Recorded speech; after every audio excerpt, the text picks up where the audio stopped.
At least 20 victims of the midair collision are now identified. The latest, a civil rights attorney and incoming professor at Howard University.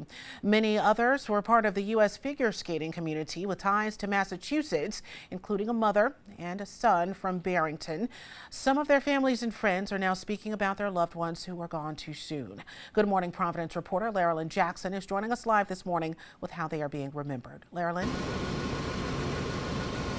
Thank you, Cara. At least 14 of those passengers were returning from an elite figure skating camp.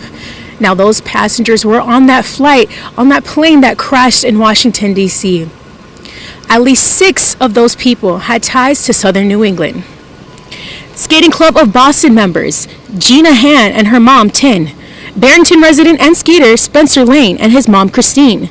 Coaches Vadim Nomov and Zhenya Shishkova were all aboard the American Airlines flight from Wichita, Kansas.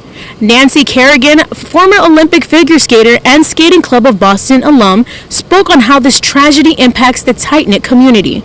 Not sure how to process it.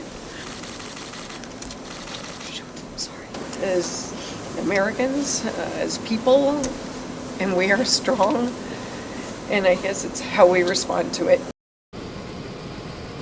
Barrington resident 16-year-old Spencer Lane was a figure skating star in his community who just qualified for the National Development Camp in November. Spencer's father, Doug Lane, is now mourning the loss of his wife and son, speaking highly of Spencer's talent as a figure skater. The best way I can describe him is just was a force of nature.